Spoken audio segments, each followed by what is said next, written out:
오늘 주신 본문의 말씀 가지고 성장하는 고통보다 죽어가는 고통이 더 크다.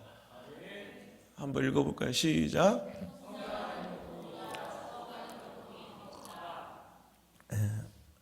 그러니 결론은 뭐예요?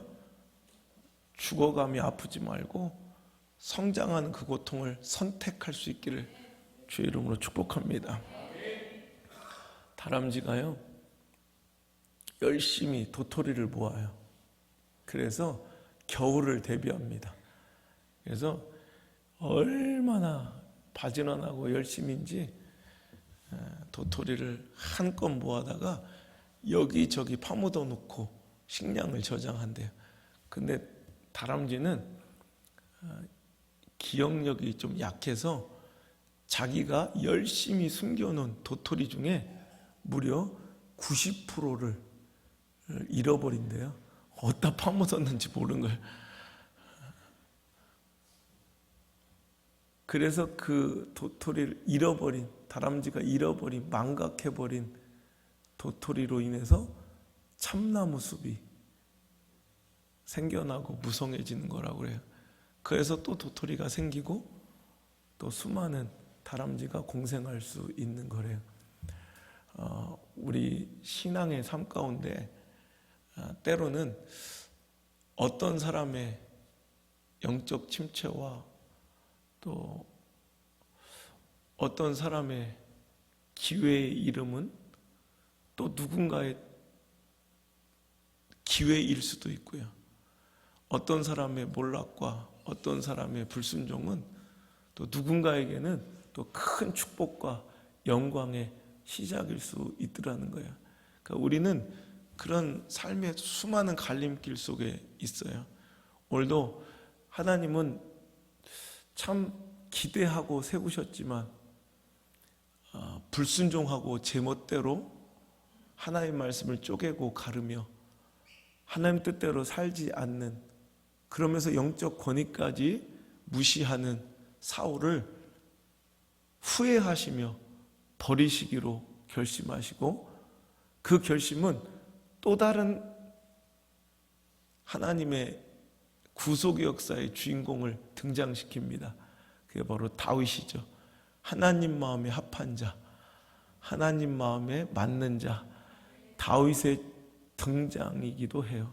사울의 버려짐은 다윗의 등장입니다. 오늘 그 장면인데요, 사무엘을 시켜서 하나님께서는 새로운 리더십을, 새로운 영적 축복의 주인공을 세우시는데, 그에게 기름불병 가져다가 다윗의 머리 위에 붓자 이제 어떤 역사가 일어나요? 이제 하나님이 그와 함께 하시는 거죠. 하나님의 영이, 여호와의 영이, 성령이 그에게 충만하게 임해요. 자, 그러자 이제 버려진 사울은 얼마 전까지 승승장구하며 하나님과 동행하여 어디 있든지 어디로 가든지 형통하였던 사울은 이제 그 즉시로 하나님의 영이 그에게서 떠나가고, 그죠? 악신이, 악령이 그에게 임하게 되더라는 거예요.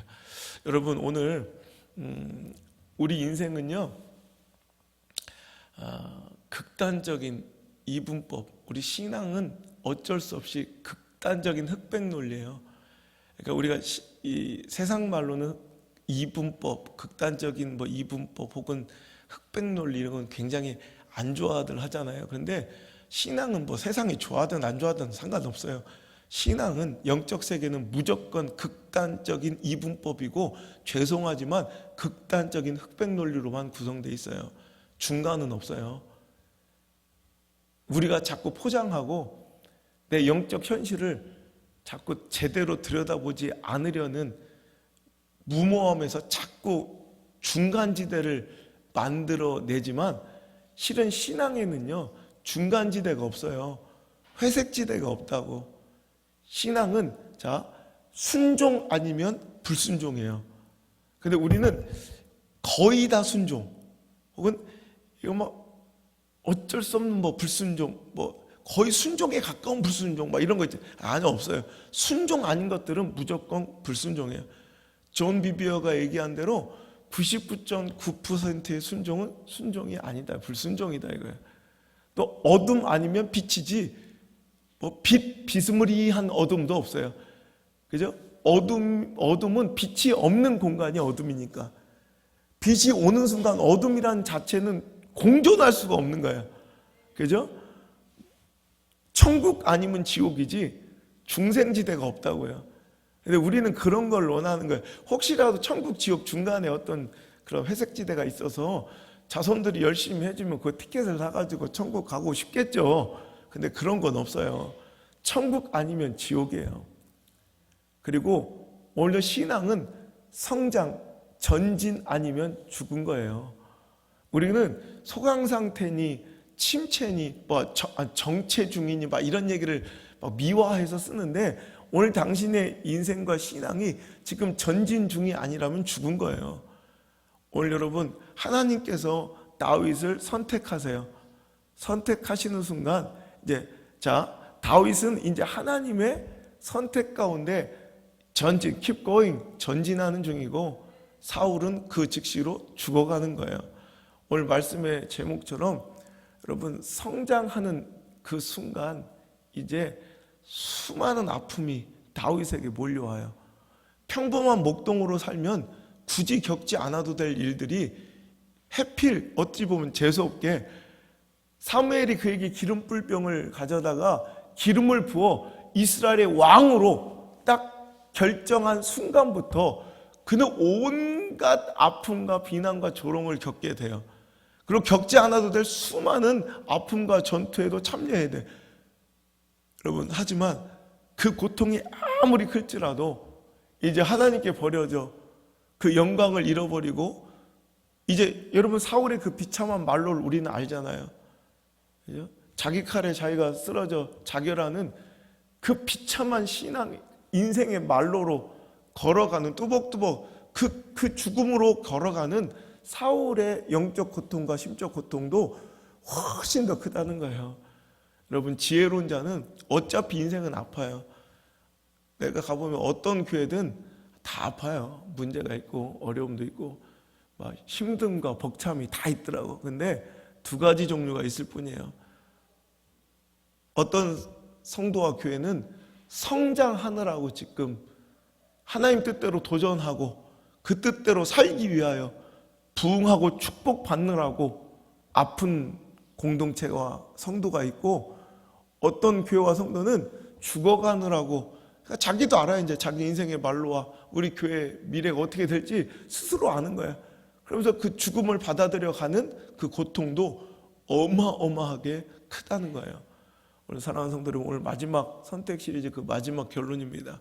오늘 우리는 아무리 지금 당장 힘들고 어렵고 벅차고 정말 두렵고 외면하고 싶어도 하나님 주시는 그 기회를 붙잡고 순종하며 그 좁은 길, 그 생명의 길, 아프지만 꼭 걸어가야 할 그 길을 걸어가며 차라리 성장하는 아픔을, 하나님께 쓰임받는 아픔을 겪어야지 죽어가는 아픔, 오늘도 침체되어가는, 오늘도 문 닫아가는 아픔을 겪어서는 안 된다는 거예요. 여러분, 오늘 이 말씀 속에 두 가지 교훈 하나님께서 우리에게 주실 건데, 첫 번째는 하나님의 뜻은 무조건 이루어진다는 거예요. 자, 오늘 하나님이 사울을 통해서 이루시려는 계획들, 사울이 불순종하고 사울이 자꾸 자기 기준과 자기 관점으로 그 말씀을 쪼개고 하나님의 그 역사를 외면하면 하나님의 뜻이 변질되거나 하나님의 계획이 틀어지는 게 아니라 사울이 버려지는 거예요. 그럼 사울 이후에 다윗을 통해 하나님께서는 그 뜻을 반드시 이루세요. 자, 다윗이 그 뜻을 거스르고 그 뜻을 외면한다면 하나님의 뜻이 변개되는 것이 아니라, 오늘도 다윗 다음에 어떤 또 다른 인물이 나왔겠죠. 그런데 오늘도 하나님의 뜻은 분명히 이루어져요. 자, 모르드게가 에스더를 찾아갑니다. 그래서 지금 우리 유다 민족이 다 죽게 되었다 이거예요. 하나님께서 너를 왕후로 세우신 것이, 왕비를 만드신 것이 이때를 위함이 아닌 줄 누가 알겠느냐. 근데 만일 네가 이때 잠잠하면, 자, 하나님께서는 에스더를 통해서 유다 민족을 살리시고 하나님의 구속 역사를 이제 써 내려가려고 하나님 계획하셨어요. 하지만 만약에 에스더가 그것에 대해서 잠잠하고 그 뜻에 불응하고 순종하지 아니하면 우리 유다 민족은 다 죽는다, 이게 아니라 오늘도 에스더 4장 14절의 말씀을 보면, 이때 내가 만일 잠잠하여 말이 없으면 유다인은 다른 데로 말미암아 노임과 구원을 얻으려니와. 유다 민족은 절대 죽지 않아요. 왜? 하나님의 계획이니까. 하나님의 구속 역사는 반드시 흘러가요. 그러니까 에스더가 잠잠하고 에스더가 하나님 뜻대로 분명히 쓰임을 받기 위해서 그 자리와 영광과 축복과 건강과 재능과 물질을 주셨건만, 그것 가지고 하나님 뜻대로 살아가지 아니하면 하나님의 뜻이 꺾이고 하나님 역사가 무너지고 교회가 문 닫는 게 아니라, 오늘도 만일 네가 그때 잠잠하면 유다 민족과 유다인은 다른 데로 말미암아 노임과 구원을, 그러니까 하나님의 뜻은 이루어지려니와 너와 내 아버지의 집은 멸망하리라. 네가 버려지고 니네 족속이 망하는 거지, 하나님의 뜻이 망하거나 하나님의 뜻이 변개되거나 하나님의 뜻이 오염되거나 하나님의 뜻이 꺾이지 않는다는 말이에요. 네가 왕후의 자리를 얻은 것이 이때를 위함이 아닌지 누가 알겠느냐. 여러분, 오늘 이 시간 이 말씀을 들으시길 바랍니다. 사울의 버려짐은 다윗의 등장이 되지 하나님의 뜻이 꺾임이 아니에요.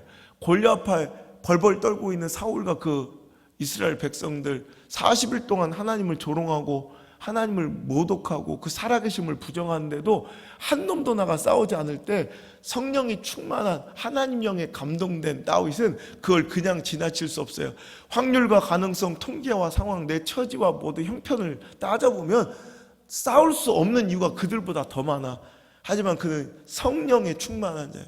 하나님 영에 감동된 자는 하나님의 뜻을 보았을 때, 하나님의 이런 주시는 그 사명을 발견했을 때 절대로 그냥 지나칠 수가 없어요. 자, 만약에 그러면 분명히 하나님의 뜻인 걸 알아. 우리 자주 그러잖아요. 하나님의 뜻인 게 막 마음으로 성령으로 이렇게 감동이 왔어. 그런데 다윗은 그 감동대로 나가 싸워요. 하지만 우리는 하나님의 뜻대로 우리가 싸우지 않고 그냥 대충 상황과 처지를 핑계로 자꾸 이제 뒤로 밀어놓거나 오늘 하나님 뜻대로 반응하지 않았다. 그럼 골리앗은 어떻게 됐을까라는 거예요. 그래도 골리앗은 죽어요. 골리앗은 반드시 죽어. 왜? 그게 하나님의 뜻이니까. 다윗 아니어도, 사울 아니어도, 다윗 아니어도 골리앗은 죽어요. 다윗이 물맷돌을 잘 던져서 죽는 게 아니라 그 물맷돌 실은 비껴나갔을 수도 있어. 하나님의 뜻대로 살아나가려니까 잘못 던져도 하나님께서 바람을 불어서 맞박을 맞추시는 거지. 여러분, 다윗이 잘난 게 아니라고. 하나님 역사, 하나님을 비방하고 조롱하고 40일 동안 하나님의 살아계심을 모독한 거, 이걸 다윗을 하나님의 역사의 전면에 드러내시려고 그냥 놔두신 거지. 골리앗이 대단한 게 아니에요. 세상에서 아무리 큰 것도 하나님 앞에서는 작고요. 우리에게 너무너무 큰 일도 대단한 일도 하나님께 아주 작은 일이에요. 하나님이 계획하신 건 무조건 이루어져요. 다윗이 안 죽여도 골리앗이 막 가다가 다리가 걸려서 딱 넘어져 해필 거기에 돌멩이에 있어 대가리 딱 이렇게라도 죽어요. 그죠? 오늘도 여러분, 에스더가 잠잠해도 하나님의 역사는 반드시 이루어지고 유다 민족은 살아나는 것처럼 오늘도 그 사울의 억울한 지, 원래는 그 지가 하나님 뜻대로 잘 순종하고 살아갔으면 사울의 것이라고, 사울의 역사가 되고. 오늘도 여러분, 오늘도 우리에게 주신 버겁고 힘든 길이 있어요. 그 성장하는 고통, 영적으로 순종하며 keep going, 전진하는 자들의 아픔이 있어요. 그 아픔이 아무리 커도 오늘도 그 뜻대로 살아가지 않아. 이제 암만 노력하고 다시 그 기회를 붙잡으려 해도 오늘도 안 되는 그들의 아픔과 고통과 답답함보다는 클 수가 없어요. 그러니까 여러분, 어차피 인생은 아픈 인생과 안 아픈 인생이 있는 것이 아니라 다 아픈데, 똑같이 다 아픈데 죽어가느라 아픈 고통이 있고 오늘도 성장하느라고 아픈 고통이 있을진데, 당신의 지금 아픔은 어떤 아픔인지 빨리 점검하시고 성장하는 아픔으로 여러분 살아가시길 바랍니다. 성장하는 아픔. 그죠? 이게 두 번째 메시지예요. 하나님의 뜻은 분명히 이루어지니까 오늘도 그 뜻대로 살아가며 오늘도 성장하는 고통을 선택하자. 이 두 가지. 이 메시지 붙들면 돼요. 그죠? 성장은 반드시 통증을 수반해요. 아픔 없는, 그죠? 성장, 아픔 없는 변화, 고통 없는 성숙은 없어요. 여러분 생각해 보세요. 자, 사무엘상 16장 13절 이전까지 다윗은 목동이에요. 자, 그가 얻을 수 있는 가장 큰 축복은 열심히 양 잘 쳐가지고 아주 기술과 테크닉이 노하우가 아주 그냥 더 능숙해져가지고 자기가 키우는 소, 염소 새끼 양이 너무너무 잘 돼. 점점점 번창해서 목축업으로 성공해서 뭐 끼케야 축협 조합장, 그죠? 축협 조합장 정도 되면 최고 잘 나가는 인생이에요. 자, 그런데 축협 조합장 될 인생과 이제 오늘 16장 13절로 인하여 다윗은 뭐가 돼야 돼? 이제 왕이 돼야 될 인생은 여러분 이제 감당해야 될 사이즈가 다르는 거예요. 그죠? 우리 이승걸 집사님 예를 들어 저기 이장님 될 거면 저렇게까지 힘들 필요도 없어. 근데 군수가 되고 국회의원 되고 대통령이 되려면 거기에 맞게, 여러분 거기에 맞는 합당한 아픔들을 감당해야 돼요. 비난도 받아야 되고 치열한 경쟁도 해야 되고, 그거 안 할 것 같아. 그 영광이 크면 감내해야 될 고통도 당연히 큰 거예요. 그렇지 않아요? 여러분 의사가 되고 싶어. 없어요? 넘어가. 자, 장의사 뭐라도 할 땐 해봐요. 의사가 되고 싶으면 의사고시를 볼 준비, 의대를 갈 준비를 해야 되지. 저는 의사가 되고 싶은데요, 의대는 안 가려고요. 그럼 장의사 하면 돼. 그죠? 의사가 되려면 지금부터 뼈를 깎는 각고의 노력을 하면서 공부를 해서 의대에 들어갈 실력을 갖춰야 돼. 남들 다 자빠져 잘 때 잠 안 자고 쌍코피 터뜨리며 연애질도 안 하고 공부해야 돼. 그죠? 이제 왜 의사라는 영광을 얻기 위해서는 그 정도 아픔을 당연히 겪어요. 그리고 나서 수능이나 뭐 해서 잘 들어가. 거기서도 치열한 막 6년 동안의 전문의 과정을 거쳐. 그 다음에 거기서도 의사고시 봐서, 여러분 이런 당연히 이 과정을 겪을 각오를 하잖아. 그죠? 여러분 변호사가 되려면 열심히 공부해 로스쿨을 들어가고, 이제 사법고시는 이제 폐지됐죠. 이제 마지막 사법고시 끝났어요. 그러니까 로스쿨 들어가서 어떻게 하지? 그러니까 로스쿨 들어갈 돈도 준비해야 되고, 뭐 집을 팔든지 땅을 팔든지. 저는 로스쿨은 들어가고 싶은데 학비는 좀 안 내고 싶어요. 이런 거 없어요. 어떻게든 내야 돼. 뭐 땅을 팔든 뭐 돈을 훔쳐도 어떻게든 내야 돼. 그죠? 그걸 각오하는 거예요. 그리고 거기서 우수한 성적으로 나와가지고 패스해가지고 변호사 되라, 판사 되라, 검사 되라 이거예요. 근데 검사가 되고 판사가 되고 변호사가 되고 싶은데 저는 로스쿨도 안 들어가고 그냥 아무것도 안 할랍니다. 나는 그 로스쿨 낼 돈이 좀 아까운 것 같아요. 이건 안 되는 거. 마땅한 여러분 어려움. 아니 변호사 될 사람과 공인중개사 될 사람이 시험이 똑같으면 되겠어요? 공인중개사 미안해요. 공인중개사를 무시하는 게 아니라 우리 동에 또 우리 게 많으니까 공인중개사. 그래 공인중개사 될 사람하고 판사하고 시험을 똑같은 걸 보면 되겠냐고. 그냥 그의 수준에 맞게 봐야지.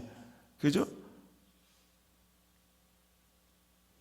여러분 그런데 우리는 이 당연한 걸 알고 받아들이면서 세상의 부귀영광 누릴 때는 당연히 이런 시험들 받을, 이런 고통들 받을, 이런 어려움과 이런 투자를 할 생각을 당연히 해요. 그런데 하나님의 영광과, 그죠? 영적인 축복을 누릴 때에는 이런 것은 다 스킵해버리고 영광만 받기를 원해요. 영적 왕좌에 오르긴 원하는데 아픔도 고통도 골리앗과 싸움도 시기와 질투도 비난도 조롱도 없이 그냥 골리앗 목만 치고 영웅이 되고 왕관을 쓰여달라고 얘기한다고. 근데 그런 길은 없다는 거예요. 이제 다윗이 하나님의 영광된 선택을 받는 순간 하나님이 그를 캐스팅하시는 거예요. 영적인 축복의 주인공으로 캐스팅하는 순간 그는 그때부터 아주 직살나게 고생해요.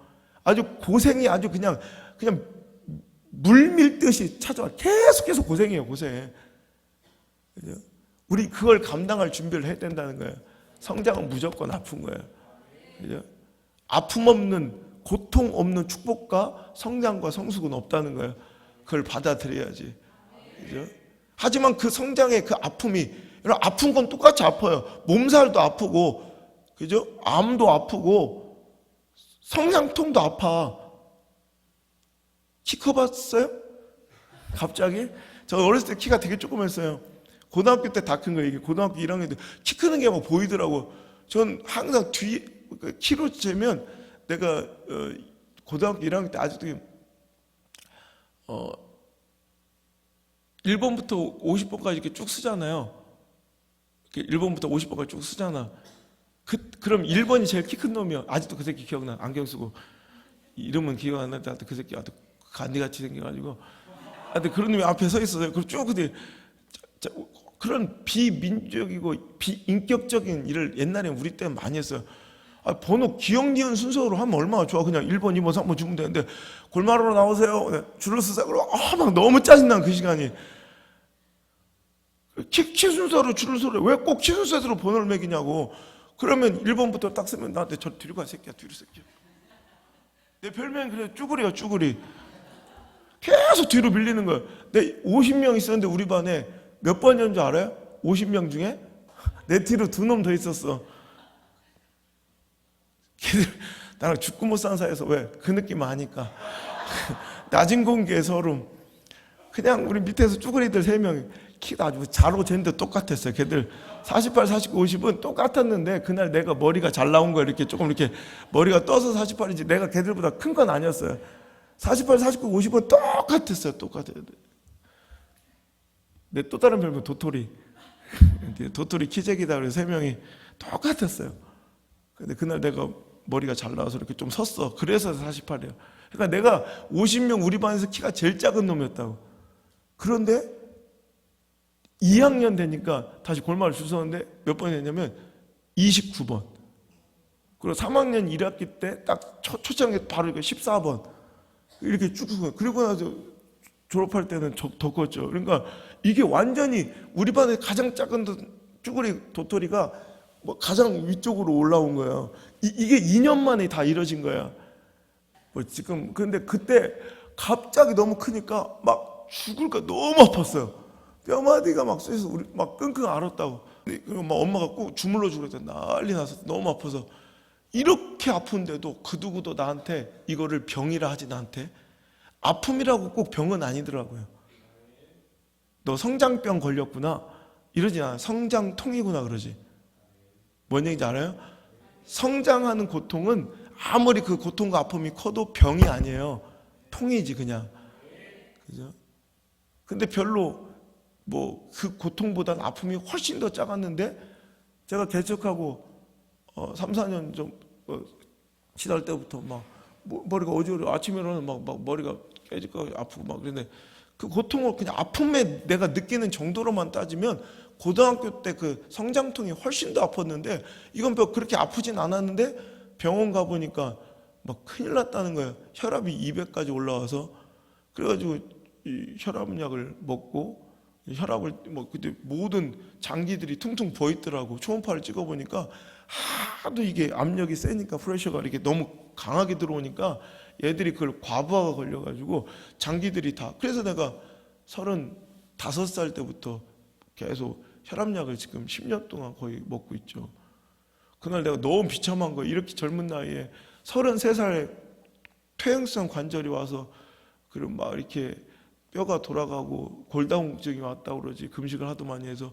그리고 35살에 막 벌써 평생을 이제 혈압약을 먹어야 된다고 해서 너무 슬퍼가지고 이렇게 눈물 흘리면서 오는데 그때 엄집사 엄마 박모 권사가 그때는 집사였나요? 하여튼 성도였나 그래. 그때 막 툴불거리면서 오더니 막 상담 좀 하자고 해서 내가 오늘 너무 마음이 좀 안 좋아 힘들어서 못하겠다고 했더니 오늘 꼭 해야 된다고 오가지고 막 내 말 좀 들어보라고. 내가 얼마나 고생하고 살았는지는 내 나이 지금 새파랗게 젊은 55살인데 이 나이에 혈압약을 먹게 생겨 이러는 거야 나한테. 35살에 혈압약을 먹고 와서 울고 있는데 와가지고. 그래서 내가 그 여자를 싫어해 아직도. 우리 교회 다니긴 하지만 아직도 서먹서먹하고 별로 안 좋아하는 거야. 자기는 자꾸 나한테 뭐 친밀하게 하려고. 난 아니다. 딱 선을 그어요. 너 아닌 건 아닌 거야. 그러면서 막 속 시원하게 나한테 막 다 틀어놓더니 이제 속이 홀가분하다 그러고 가. 그때 내가 얼마나 우리 그 뒷모습 보면서 뒤뚱뒤뚱하고 가는 그 뒷모습을 보면서 내가 얼마나 막 울었는지. 그때 내가 강대상 아직도 막 교회로 나가가지고 여러분 앉는 그 자리 있죠. 강대상 아니 여러분 앉는 그 자리에 앉아서 펑펑 울었어요. 하나님, 저도 목사님이 있었으면 좋겠어요. 저에게도 목사님을 주세요. 저렇게 마음껏 힘들 때 투정 부리고 갈 수 있는, 나도 목사님이 있었으면 좋겠다고 막 그 자리에서 엄청 울었던 그 기억이 있어요. 그죠? 그러니까 이렇게 여러분 별로 느끼는 아픔의 정도로만 따지면, 고통의 지수로만 따지면 오히려 성장통이 훨씬 더 아팠는데, 이건 뭐 별로 그렇게 느낌도 별로 안 났는데 이거는 병이래요. 이건 병이래. 그리고 침묵의 암살자. 왜? 그 목적지가 다른 거야. 이 통은 그 목적지가 지향하는 바가 성장, 성숙, 발전, 부흥, 축복, 이렇게 이런 쪽을 긍정적인 방향을 지향할 땐 그냥 통이야, 통. 그런데 그 방향이 죽음이고, 그죠? 그 방향이 침체이고 몰락일 때는 그것은 병인 거예요. 오늘 여러분 병 걸린 사람 말고 성장, 통의 아픔을 누리는 자들이 되어야 할 줄 믿습니다. 그죠? 여러분 성장하니까 아프잖아요. 우리나라도 경제가 확 이렇게 성장하니까 여러 가지 안 좋은 점이 나와요. 이거 어쩔 수 없어요. 갑자기 경제가 우리나라 정말 불과 60년 전, 70년 전 세계 최하위 쓰레기장 같은 나라. 그래서 여기서 경제적으로 뭐 회복이 된다면 이건 쓰레기통에 저절로 장미가 핀 거나 마찬가지더라고. 여러분 그 진흙으로 쿠키를 구워먹는, 먹을 게 없어서 지붕에 진흙을 말려서 쿠키를 구워먹는 그 IT, 맞나? IT? 그런 데서 우리를 불쌍하다고 원조를 해줬다니까.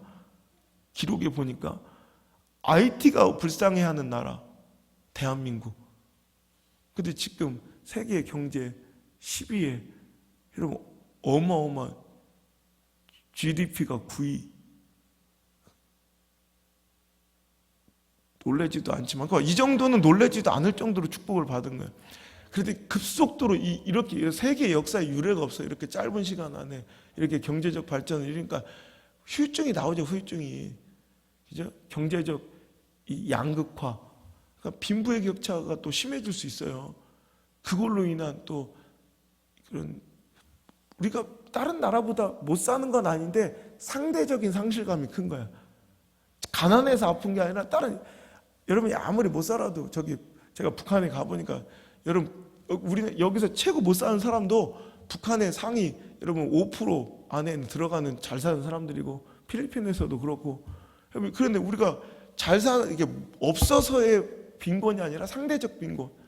그냥 상대적으로 지금 박탈감에 아파하고, 또 갑자기 막 졸부들이 많이 나오니까 인격적인 거나 이런 성숙이 없이, 그죠? 그냥 돈만 있으니까 막 그냥 되먹지 않는 짓거리를 하는 그런 갑질들도 많이 나오잖아요. 그죠? 이런 것들. 이런 갑질들, 이런 거 후유증이에요, 후유증. 그런데 난 그렇게 생각하는 거예요. 그래, 이런 아픔들이 있다 이거예요. 그래도 남미 국가나 지금 제3세계 국가들이나 혹은 옛날에 부귀명성 누렸던 필리핀, 우리 아시아에서 최고 잘 나갔던 나라들 아니에요. 근데 지금 몰락하고 그 회복을 이루지 못하고 침체되어 죽어가는 그 나라와 그 민족들의 고통에 비하면 차라리 이게 낫다라는 거예요. 여러분, 교회 성장으로 인한 성장통도 있어요. 그죠? 여러분, 교회가 성장하면 오히려 굉장히 많은 일들이 찬찬하게 안정돼서 그냥 그대로 그냥 변화도 없이 그렇게 하면 할 일도 없어요. 솔직히 말해 할 일도 없고 돈이 쌓여간대. 오히려 내가 맨날 집회 가서 도와드린 게, 거기는 얼마 전에 나는 한 번도 못 드려본 봉헌 예배를 드렸어요. 봉헌 예배 뭔지 알아요? 대출도 아무것도 없는 거예요. 그냥 난 아마 믿음이 약해서 그런지 죽을 때까지 봉헌 예배는 못 드릴 것 같은 느낌이 자꾸 들어. 근데 그들은 봉헌 예배 드리고 할 일이 없으니까 맨날 돈이 막 쌓이니까 할 일이 없으니까 똥하고 맨날 그냥 여행 다니고 맨날 그래요. 근데 우리는 뭐 맨날 2년에 한 번씩 건축을 해. 진짜 요 조그만 것까지 해요. 진짜 2년에 한 번씩 했더라. 2년에. 2년에 한 번씩 건축하는 데가 어딨어. 그러니까 맨날 눈치 보여 떠나는 것들도 많고, 눈치 없는 것들은 또 안 떠나, 또 이렇게. 안 떠나기도 하고 근데 거의 떠나고 막 부담되니까 막 떠나고 막, 그리고 또 아픔도, 상실의 아픔도 있고 막 이래요, 서로. 막 그냥 아파요, 다. 그리고 막 또 가지 많은 나무 바람 잘 날 없다고 사람이 많으니까. 내가 지난주에도 이렇게 바쁜 일정 속에서 금식하면 우리 교인들 문제를 두고 금식하는 거예요. 뭐 뼈가 아파 죽겠고 막 그냥 너무너무 아파서. 그런데 일들이 계속 있는 거예요, 어려운 일들이. 그러니까 아파요, 아파. 근데 제가 이렇게 집회 다니면서 이제 침체의 수순으로, 문 닫아가는 수순으로 들어선 교회들을 만나면 너무 아픈 거예요. 진짜 막 눈물이 나는 거예요. 제가 지난주에도 한 교회 갔더니 그 성장통을 못 이겨낸 교회 한 100명 정도까지 부흥했다가 건축할 때 다 박살나서 20명도 안 남은 교회. 내가 막 그 목사님의 열정이 막 울면서 사모님하고 한번 목사님 집회 좀 해달라고 해서 갔더니 너무 아픈데, 내가 그래서 우리 성장하는, 이번에 죽어가니까 힘들죠. 이제 문 닫아가니까 힘드시죠. 우리 그럼 성장하자고. 이제 어차피 아플 거 성장하면 아파보자고. 그래서 이번 주부터 내가 어제 지난주에 두란노하고 인터뷰하고 기자들하고 인터뷰하면서 내가 내 목회직을 걸었어요. 그 20명도 안 되는 교회 침체돼서 계속 교인이 줄어들고 문 닫아가는 그 교회, 내가 이번에 집회 오늘 딱 끝났는데 이번 주일날 전도가 될까요, 안 될까요? 지금까지 몇 년 동안 한 명도 전도가 안 된 교회, 내가 오늘 집회 끝나고 이번 주에 아직 결과 몰라요. 전도가 될까요, 안 될까요? 내가 그래서 내 목회직을 건다. 분명히 전도된다고. 그리고 내가 이번 달 안에 거기 아무리 못해도 20명, 아기 때 다 합쳐가지고 20여 명 있는데 거기 이번 달 안에 무조건 20명 이상 부흥됩니다. 전도됩니다. 장담합니다. 이제 성장하는 고통으로 다시 돌아섰어요. 그럼 내가 여기 해운대 가장 좋은 호텔 빌려가지고 목사님 사모님 위로해드리기로 하고, 내가 그 교회 내가 100명 될 때까지 집회, 내년에도 이렇게 그 큰 교회들 일정 내가 다 안 받으면서도 이번에도 안효선한테 물어보자. 인천에 큰 교회 있어요. 벌써 2번째 거절했다고. 일정 유명한 교회야 거기. 그런데도 내가 거기 그 20명 나는 그 내년에 또 가기로 했어요. 5월 첫째 주 또 갖고 5월 첫째 주에 그때 가정예배 드려요. 우리 가족하고 다 같이 갈 거니까 거기 가서 우리 휴가 겸 가서 집회할 거예요. 그럼 내가 볼 땐 몇 년 안 걸릴 것 같아요. 100명 다시 되는 거. 여러분, 이제 성장한 고통이 이제부터 목사님 사모님 힘들어 죽어요. 이제 전도하느라고, 그리고 그거 받아내느라고. 근데 분명히 돼요. 여러분, 이제 성장하는 고통에 들어선 거예요. 어저께 또 목사님들이 몇 분이 저한테 상담하러, 제가 개척해드린 교회도 있었고 진짜 제법 큰 교회, 그리고 우리나라에서 유명 어떤 큰 교회 수석 부목사로 있다가 이제 제법 큰 교회 지금 중형교회 목회하고 계신 분인데 힘들고 지금 막 너무너무 영적으로 침체돼서 죽어가던 한 분이 찾아오셔서, 제가 우리나라 설교 아무것도 안 돼 유일하게 하나 듣는 설교가 제 설교래요. 그래서 꼭 목사님 한번 만나보고 싶어서 왔대. 그래서 어저께 말씀 나누면서 이제 답을 오셨다고 어저께 제가 문자를 받았는데, 밤 12시에 목사님 뭘 하시냐면,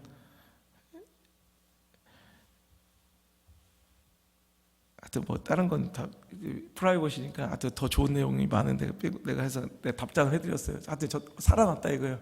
이제 살아나고 이제 할 수 있겠다는 얘기라. 내가 그래서 이제 사랑 목사님 제가 앞으로도 계속 관심 갖고 같이 이렇게 하겠다고 그랬더니, 네, 목사님 바쁜 토요일에 만남 주셔서 감사합니다. 토요일이지만 갔다 오기를 너무 잘했다는 생각이 듭니다.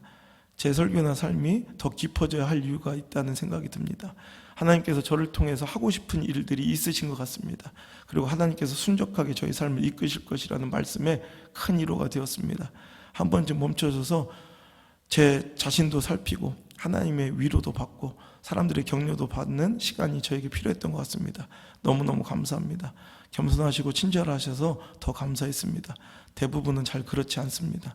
다시 힘을 내어 설교를 붙들겠습니다. 감사합니다. 암암하게 목사를 깨고 제가 했더니 내가 목사님 힘내세요. 우리 앞으로도 함께 동역하며 큰일을 이뤄가자 이렇게 답장을 보냈더니 네 목사님 감사합니다.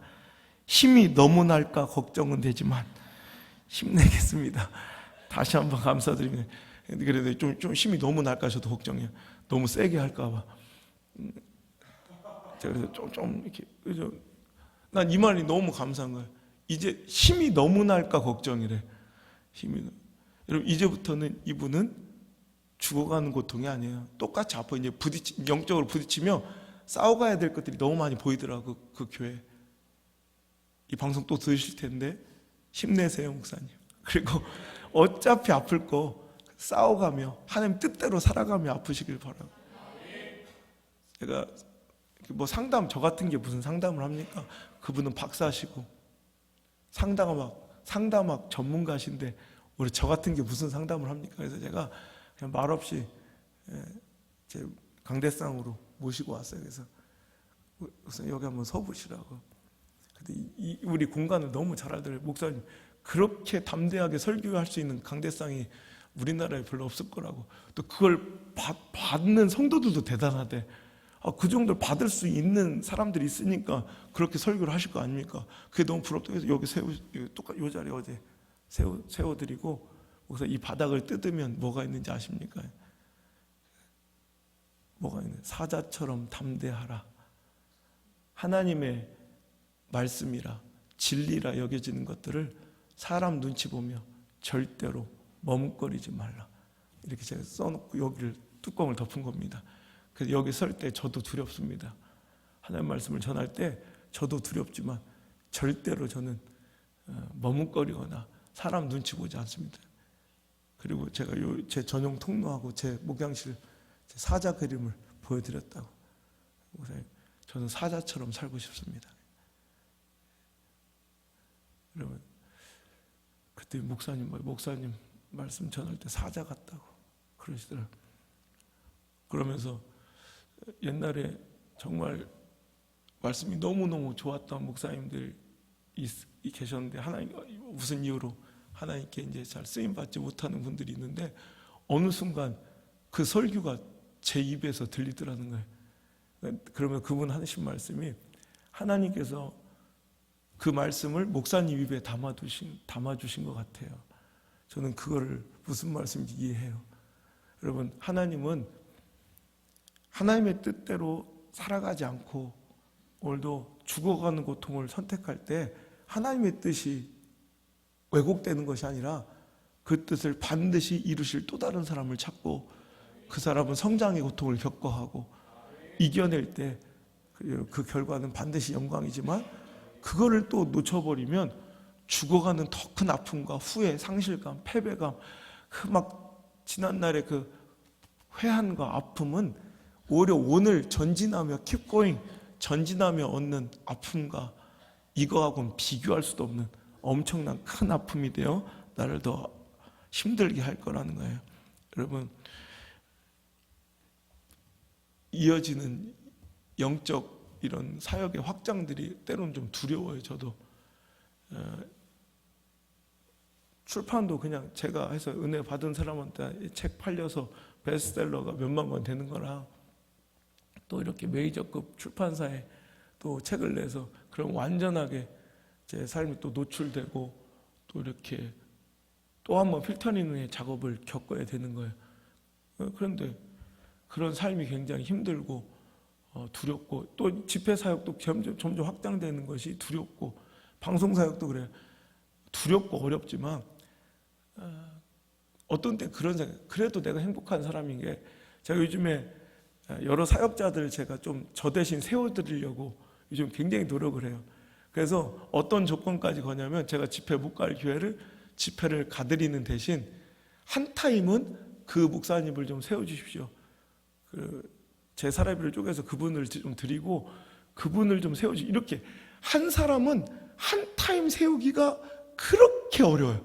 그러면 막 저는 밀려드는 집회 요청을 거절하는 게 힘들어 죽겠는데 어떤 한 사람은 1시간 세우기가 너무너무 어려운 거예요. 그걸 보면서 그래, 차라리 이게 얼마나 고맙고 행복한 일인가 이런 생각하면 그냥 또 전진하려고 해요. 김문동 목사님 얼마 전에 만나서 그러더라고요. 안 목사, 병들어서 골골하면서 침대에 누워 신방 받으며 그냥 병실에 누워서 매실하고 홍삼 따먹고 앉아있는 게 낫냐, 아니면 건강한 두 팔 다리 건강한 몸 주셔서 여기저기 신방 다니며 위로해드리는 게 좋냐. 왜? 네가 하는 부흥 이런 회 사역은, 집회 사역은 어찌 보면 병들고 어려운 교회들을 살리는 신방이다. 신방. 그러니까 네가 지금 아프지 않다는 증거다. 우리 교회도 안 목사를 자꾸 부르는 이유는 포동교가 뭐 우리 교회보다 뭐 자꾸 그런데 안 목사가 오면 건강해지고 성도들이 반응하고 살아나니까 자꾸 유익이 있으니까 부르는 거지. 나도 안 목사가 건강함을 잃으면 안 목사 안 불러, 아무리 친해도. 그러면 맞는 말이잖아요, 그죠? 오늘 여러분, 오늘도 성장하는 그 고통, 영적인 축복 하나님 주신 것을 감사해야 돼요. 여러분, 동정받는 인생보다 질투받는 인생을 우리는 꿈꾸셔야 되고, 오늘도 여러분, 사울이 왜 그렇게 다윗을 미워하며 칼과 창을 막 던지고 죽여버리고 싶은지 알아요? 너무 괴롭고 힘들고 부러워서 그래요. 실은 그 자리가 자기 자리였거든. 성령이 충만해서 하나님과 은혜의 교제를 누리며 늘 감사하고 가는 길마다 형통하며 승리를 주셨던 그 다윗의 그 모습이 자기 모습이거든. 근데 자기는 이제 아무리 노력해도 안 되는 거야. 은혜의 촛대가 옮겨지니. 지난주에 또 한 목사님이 울면서 제 설교를 우연히 듣다가 막 은혜를 받으시고, 두 번째 또 설교를 듣다가, 처음 설교는 뭐였냐면 아까 얘기했던 히스기야가 교만하여 그 은혜에 보답지 아니하고, 딱 그 말씀을 듣는데 갑자기 탁 자기를 향하신 말씀으로, 한 번도 그 부분을 이렇게 읽어도 들리지가 않고 보이지 않았는데 그 부분이 탁 그냥 방송에서 나오는데, 극동방송에서 들으시고 너무 두려운데, 또 그래서 울면서 기도를 하시는데 환상을 보여주시는데, 한 손에 말씀을 들었고 한 손에 촛대를 들었는데 그 촛대의 불빛이 꺼졌다라는 거예요. 그래서 막 목사님 너무 두렵다고 막 울면서 전화가 오셨어요. 내가, 목사님, 이거는 너 이제 끝났어. 하나님께서 버리시는 것이 아니라 제발 그 불을 켜달라는 하나님의 애원이십니다. 이제 힘들어도 더 영적으로 성장하고 더 깨어있는 삶으로, 은혜 충만한 삶으로 이제부터 몸부림치시면 되는 거지, 하나님 버리셨다는 사인이 아니라 버리신 자는 이런 거 보여주시지도 않는다고. 이제 그 불을, 넌 지식과 말씀과 그 스펙과 이런 능숙함은 충분한데 이제 은혜가 없다는 거예요. 그래서 은혜는 막 그냥 발발 뛰며 막 기도하고 방언하고 이런 게 아니라, 그래서 그 은혜와 영성의 회복은 오히려 굉장히 우리가 생각하는 것보다 잠잠하게 올 수 있습니다. 내가 그래서 십자가를 설교하면서 눈물이 흐르십니까? 혹은 찬양하면서 오직 예수뿐이네, 혹은 예수의 길, 그 좁은 길 찬양하며 눈물이 흐르십니까? 그걸 제가 얼마 전에 제가 좋아하는 찬양 다음 주나 이렇게 또 부를 건데, 주의 옷자락 만지며라는 찬양을 내가 틀어드려서, 내가 계속 눈물로 부르는 찬양이라고. 그래서 이 찬양에 눈물이 나십니까? 진짜 은혜 회복은 그 십자가의 감격이 내 말씀으로 믿어지는 거, 이게 은혜고 이게 영성의 회복이지, 막 또 산기도를 가고 막 이런 거, 물론 그것도 필요하죠. 그런데 진짜 은혜 회복은 이런 거예요. 말씀의 능숙함과 공교함이 아니라 진짜 그 십자가의 사랑과 보혈의 은혜가 내 말씀으로 믿어진 거, 이거부터 회복이 시작돼야 됩니다.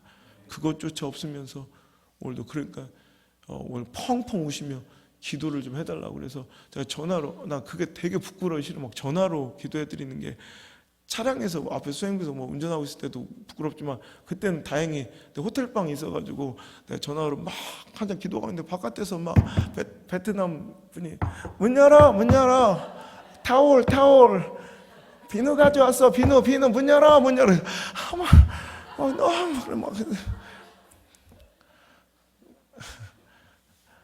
근데 막 그분도 나중에 웃고 막 저도 이제 그럼 회복되면 또 아픔이 있어요. 그래도 그 길 걸어가는 게 맞다는 거죠.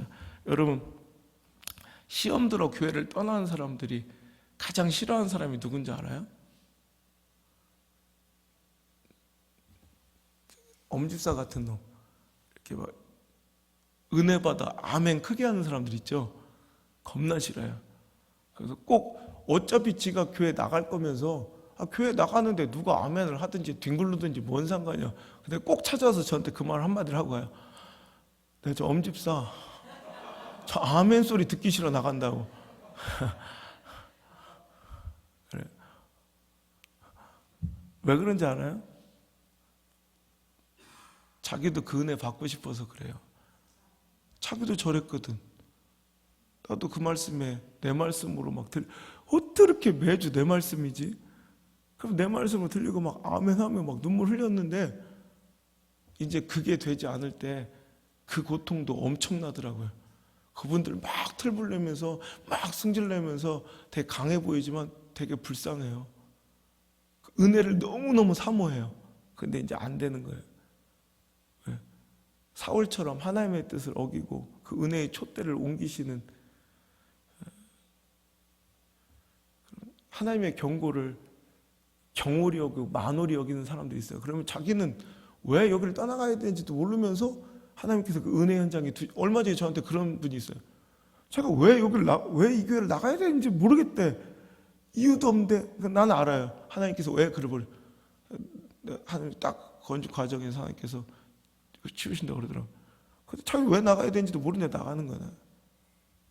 그래서 이 은혜가 너무 그리워 죽겠대. 그런데 안 되는 거야. 그러니까 아멘하고 은혜 받는 게 너무너무 재수가 없고 짜증나는 거예요. 부러우니까. 그러니까 온갖 내 마음에 칼과 창을 던지는 거라고. 오늘 여러분 성장은 아파요. 다윗은 골리앗이랑 붙어야 하고 또 17장 28절에 보면 엘리압의 비난도 받아야 돼요. 나도 싸우러 가는 거 힘들어 죽겠는데 비난까지 받아요. 네가 전쟁을 구경하러 왔도다. 들에 있는 양을 누구에게 맡겼느냐. 네가 일하기 싫으니까 전쟁 구경하러 왔다. 오히려 여러분 하나님의 일을 하고 충성되게 살아가면 뒤에서 비난과 욕도 엄청 먹어야 돼. 그죠? 그래도 그 길을 가는 거예요. 33절에 가니까 사울은 또 부정적으로 그의 가는 길을 또 막아서요.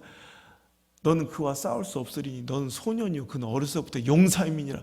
너같이 작고 어린 놈이 뭘 한단 말이야. 여러분 이런 공격도 받아요. 부정적인 이런 마음의 상처도 받아야 돼. 그리고 또 39절에 가보면 그러면서 던지다는데 완전히 칼과 창도 갑옷도 없어서 발가벗겨져 실패한 또 초라한 자기 모습도 발견해야 돼. 그러면서 가는 길이 하나님 원하신 예수의 길, 생명의 길, 그 좁은 길이라는 거예요. 하지만 그 생명의 길, 그 끝에는 반드시 승리할 것을 우리는 믿고 가는 거예요. 아멘. 오늘 아웅수 목사도 그래요. 내려와서 개척할 때 분명히 하나님의 뜻이거든. 하나님 원하시고 바라시고 그럼 하나님 영광 위해서 이렇게 오래 힘들고 어려운 거 나서 순복음의 불모지에 찾아와서 이렇게 개척할 때 그럼 하나님 보란 듯이 잘해 주실 것 같은데 그 길을 걸어갈 때는 엄청난 비난을 받아요. 전 별의별 소리 다 들었어요. 별의별 소리. 목사님들한테도 내가 옛날에 유학할 때 다니던 그 장로교단에서는 순봉 갔다니까 왜 그런 데를 갔대? 이래. 그런데 여기가 그런 데예요. 알지도 못하고 다니죠. 여기가 그런 데예요. 여기 그런 데. 아무것도 모르고 그지같이 와서 아니지만 그런 데예요. 여기가 그런 데. 그리고 우리 아버지 친구분들 감리교 목사님들은 저를 막 조롱하고 비웃고 우리 아버지 앞에서 지금 그분들이 저한테 집회 요청을 하고 내가 연합성회로 간다고 거기. 여러분 이런 영광이 있기까지는 엄청난 고통. 넌 안 돼, 못해, 이단 소리도 들어야 됐었고요. 엄청난 고통과 아픔이 있다고. 그래도 끝까지 차라리 죽는 것보다 나아. 그러니까 전 죽음의 고통에 직전에 있었던 사람이라 회복하려는 몸부림은 너무, 재활의 고통은 너무너무 힘들지만 그래도 죽어가는 고통 속에 가족들이 나 이렇게 불쌍하게 쳐다보는 그 눈빛보다 낫더라고. 차라리 부흥하면서 건축하면서 한 뜻대로 사용되면서 당하는 온갖 힘듦과 아픔이 차라리 내가 누워가지고 임종예배 여러분 임종예배 못 드려봤죠? 저 임종예배를 7번을 드렸으니까 가족들이 죽어가는 저를 보면서 흘리는 그 눈물 보는 것보단 훨씬 더 지금 낫더라고. 여러분 살아나세요. 회복하세요. 주저앉지 말고 일어나세요. 내가 성장통을 겪는 가정들을 볼 때마다 가슴이 너무 아파요. 아, 이제 또 한 번 시작됐구나. 그 성장통에서 그냥 무너져, 그러니까 사울처럼 성장통 그냥 안 겪고 그냥 그때보다 장기적, 지금은 당장 편안한 것 같지만 성장통을 포기해버리면 당장은 편안한 것 같지만 결국 죽는 거예요. 자살하는 거예요. 영적인 장기적인 자살이에요. 그 길로 걸어선 사람이 있고 어떤 사람은 그걸 이겨낸 사람이 있어요. 우리 교회도 그걸 이겨낸 사람이 있어요. 그럼 그 뒤에 막 행복해서 눈알이 막 조만간까지 해도 막 저를 눈을 못 맞추고 힘들어하다가 그렇게 해서 끝내 이렇게 영적으로 딱 죽는 과정이 있고 살아나서 막 눈알이 반짝반짝 그럼 막 그러면 막 뭘 더 하고 싶어서 난리예요 막. 그래서 요즘에 그걸 보면 그렇게 흐뭇해. 자기도 알아. 내 눈빛이 이렇게 자기를 향하는 거. 그럼 더 보면 행복해. 근데 또 와요. 성장통 또 와. 그걸 견뎌내시라고. 그 다음 만약에 그 짧은 고통을 이겨내지 못하고 죽어갈 때 그 아픔은 너무너무 커요. 이게 인생의 진리고 신앙의 교훈이에요.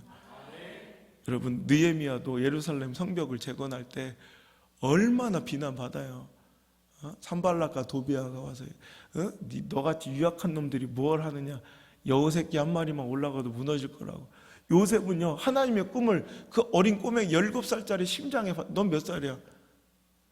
16살. 저만한 애가 점점 크다는데 요셉이는 몇 살이야? 16살. 저런 애가 꿈을 심장에 하나님의 비전을 받자마자 그때부터 세상의 공격이 시작돼요. 하나님의 꿈을 품고 그 길을 걸어간다는 건 그때부터 고생이 시작이라고. 형들이 막 채색 옷을 찢잖아. 37장 18절 이하에 보면 그러면서 20절에 뭐라고 그래? 우리가 저놈을 죽여 그의 꿈이 어찌 되는가 보자. 그들의 숨은 의도가 드러나는 거예요. 진짜 목적이 드러나는 거예요. 그들이 지금 당장 붙잡고 찢는 건 요셉의 채색 옷인 듯 하지만 실은 그들이 진짜 찢고 싶은 요셉의 마음속에 심장에 있는 그 꿈이에요. 꿈. 그 꿈만 내려놓으면 다 친구로 지내. 그 하나님 주신 사명만 내려놓으면 다 친구가 돼. 근데 그 심장의 사명을 붙잡은 순간 적이 되고 공격의 대상이 될 때가 많아요.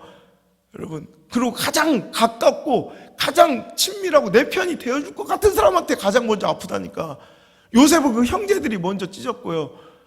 다윗도 그 엘리압 그 형이 그 아픈 마음 찢어버리고 자기 편 우군이었던 사울이 그 자기를 비난한다니까. 그러니까 더 아픈 거예요. 그러니까 차라리 저희 사역을 막 조계사에서 신천지에서 비난하면 아프지 않은데 교회에서 그런다니까. 교회에서 나를 아프게 하는 게 내 성도일 때가 더 아픈 거예요. 이게 여러분, 그래도 그 길을 가는 게 그냥 나은 정도가 아니라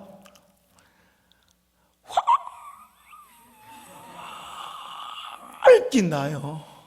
그러니까 그 길을 끝까지 걸어가서 우리 최후 승리의 자리에서 만납시다. 제가 여러분한테는 잘 얘기했지만 제가 2년 전 건축 과정에서 내가 너무 힘든 아픔을 겪어서 인간의 배신감 때문에 나 진짜 막 목회가 아니라 인생이 싫어지라. 나 진짜 조금만 내가 용기만 있었으면 나 진짜 막 도망쳤을지도. 그리고 자꾸 우울증이 와가지고 막 진짜 너무너무 힘들었어요. 진짜 죽고 싶더라고. 지금 하나님께 끝까지 매달려서 그래도 성장하는 고통을 선택하고 당신의 인생을 업그레이드하라. 그 책이 그래서 그냥 끝까지 나가. 끝까지. 그래서 이렇게 하나님 뜻대로 성전 또 세우고 또 부흥하면서 지금 그때 모든 것들이 완벽하게 해결되지는 않았어요. 아직도 내 안에 확 막혀 있는 게 한 10% 정도가 안에 탁 무슨 체한 것처럼 걸려 있어요. 너무 아파 아직도. 이것마저도 우리 다 이겼으면 좋겠어요. 근데 제가 정말 저는 반드시 승리할 것을 믿는데, 혹시라도 제가 뭐 쓰러져 단상에 서지 않거나 혹시 이제 이 교회를 막 떠나게 되면, 여러분 그때부터는 이제 한국교회의 혜성처럼 등장했던 그 목사님들이 이제 차세대 후계자라고 이렇게 방송국에서도 이제 막 준비하고, 제가 어느 순간 싹 사라져 버릴 때, 그러면 이제부터 CTS, CBS 극동방송 보면 이제 저 못 봐요. 그때부터는 MBN을 좀 보세요. MBN. 나는 자연인이다. 혹시 거기서는 만날 수도 있어요. 그때는 이렇게 수트도 이런 거 막 알만 이런 거 안 입고, 그때는 저기 빤스 하나 입고 어떤 젊은 놈이 얼굴이 새까맣게 다 잘 못 알아볼 수도 있어. 그래, 더덕 하나 들고 이렇게 막 이렇게 산을 뛰어다니고 있으면 전 줄 알아요. 여러분, 나는 요즘에 집회하면서 그래요. 성도들한테, 우리 MBN에서 만나지 말고 CTS에서 만납시다. 오늘 우리 아픔들 다 이겨내고 우리 승리해서 간증거리 하나씩 만들어서 CBS에서 만납시다. 극동방송에서 만납시다. 우리 서로 인사합시다. 자, CBS에서 만납시다. CTS에서 봐요. 극동방송에서 봐요. MBN 안 돼. 자, MBN 또 싫어하는 건 아니야. 나는 자연이다. 거기서 만나지 말고. 그죠? 우리 꼭 그렇게 하나님 영광, 요거 다 곧 끝나요. 이 성장통이, 그죠? 40살까지 가면 이거 못 살 일이죠. 저때 다 안 끝날 것 같지만 이 성장통 끝나요. 그러니까 여러분 포기하지 마시고 그거 잘 이겨내셔서 승리하시길 바라요. 여러분, 밑둥이 잘려나간 죽은 통나무는요, 한아름이 되고 몇백 톤짜리 육중함을 자랑해도 밑둥이 잘려나간 생명력 없는 죽은 통나무는 저 남창천에 던지면 반드시 그냥 그 흐름대로 떠내려가서 저 진화 바닷가로 그냥 떠내려가요. 휩쓸려 가요. 이게 바로 죽음의 정체성이에요. 죽음의 정체는 휩쓸림, 떠내려감이에요. 그냥 요즘 다 그래요. 이런 얘기 자주 하는 교회들 있죠. 자, 이런 얘기 자주 하는 가정 있죠. 목사님, 요즘 다 그래요.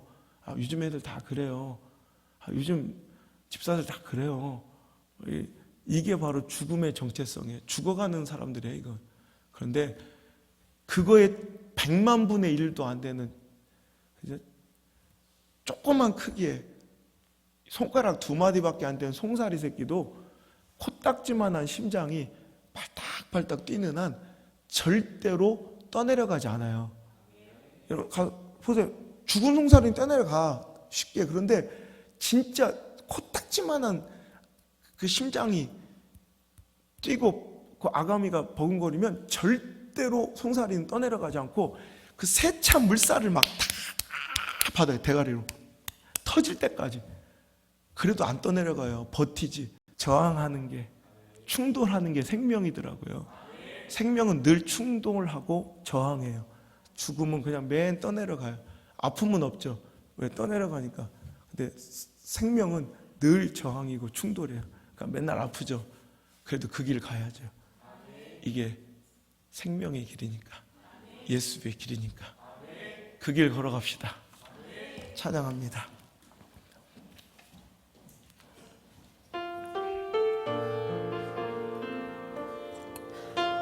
오늘 힘들고 지쳐서 포기할 뻔했던 그 신앙의 길, 믿음의 길, 생명의 길, 성장의 길을 포기하려 했던, 주저앉으려 했던 사람들에게 오늘 선택 시리즈 마지막 설교가 다시 일어나는 힘이 되었으면 좋겠습니다.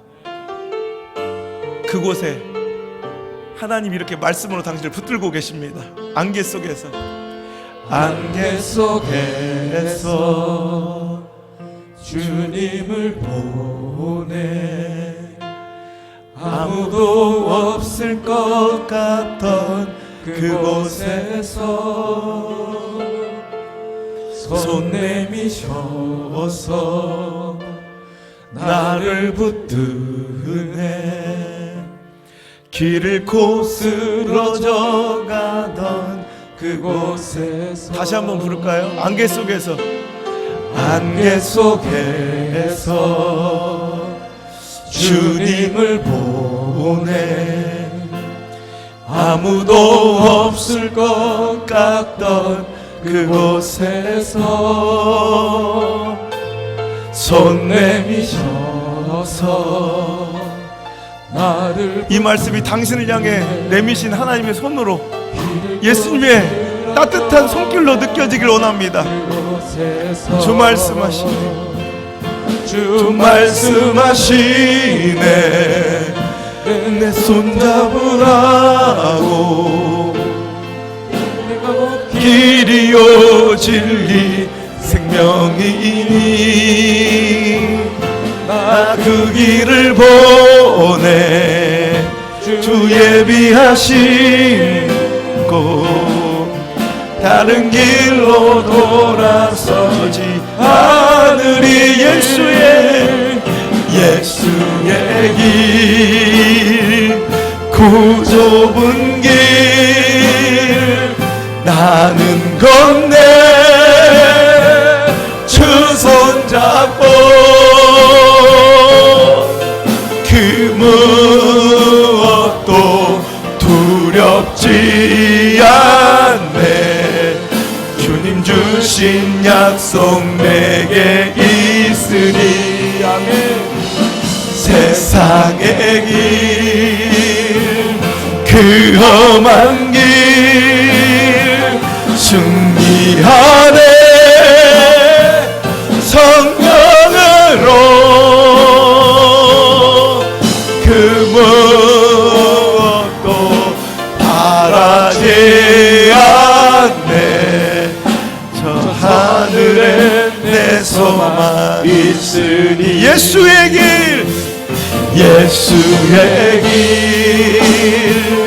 그 좁은 길 어때 주 손잡고 그 무엇도 두렵지 않네 주님 주신 약속 내게 있으니 세상의 길 고독한 길 승리하네 성령으로 그 무엇도 바라지 않네 저 하늘에 내 소망 있으리 예수의 길 그 좁은 길 나는 건네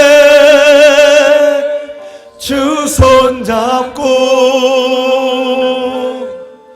그 무엇도 두렵지 않네 주님 주신 약속 내게 있으니 세상의 길 그 험한 길 승리하네 성령으로 그 무엇도 바라지 않네 저 하늘에 내 소망 있으 예수의 길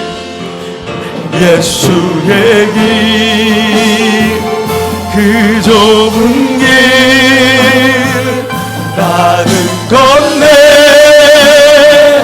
주 손잡고 그